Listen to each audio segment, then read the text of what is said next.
बिस्मिल्लाहिर्रहमानिर्रहीम। नाज़रीन, आप देख रहे हैं अलर्ट पाकिस्तान। तो नाज़रीन, जैसा कि आपने वीडियो में देखा किस तरह तहरीक इंसाफ की ये मज कारकुन जो वैन के पीछे भाग रही है और क्या वजह थी, आपको पूरी डिटेल के साथ बताते हैं। और ये तहरीक इंसाफ के जलसे में क्या लेने गए वो सबको पता है।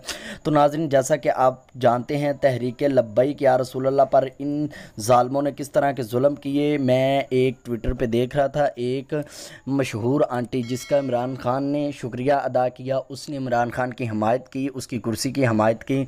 तो मैं ये उन्हें बताना चाहता हूँ जो ये बातें करते हैं कि जब तहरीक लब्बैक के इतने शहीद हुए कारकुन, तब इनमें से एक आंटी की आवाज़ नहीं निकली। अल्लाह पाक इन्हें हदायत अता फरमाए, शर्म आनी चाहिए इन जैसी औरतों को जो इस तरह बेहयाई तो करती करती हैं लेकिन अपनी आखिरत भी ख़राब कर बैठती हैं। तो अफसोस है इन जैसी औरतों को। नाज़रीन, अब ये पुलिस की वैन के पीछे भागी औरत, एक तो लटकी आपको नज़र आ रही है और दूसरी जब भागी तो वो गिर गई।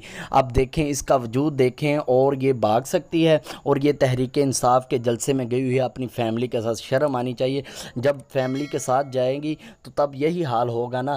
तहरीक इंसाफ के जो रहनुमा इमरान खान जो है वो तो हेलीकॉप्टर में आया, उसने कह दिया लोगों को कि आप वहाँ पे पहुँचे, मैं आपको वहाँ पे मिलूंगा। लानत है ऐसे लीडर पर जो कहता है अपने कारकुनों को वहाँ पे पहुँचो, मैं पहुँच जाऊँगा। तो हाफिज साद हुसैन रिजवी साहब ने ये साफ लफ्ज़ों में कह दिया, नच्चन आलियां दे पुत्र कदी आज़ादी हासिल नहीं कर सकते। जो कायदे मोहतरम में कह दिया इंशाल्लाह वही होगा। नाज़रीन, आप वीडियो देखें और कमेंट में ज़रूर बताएँ।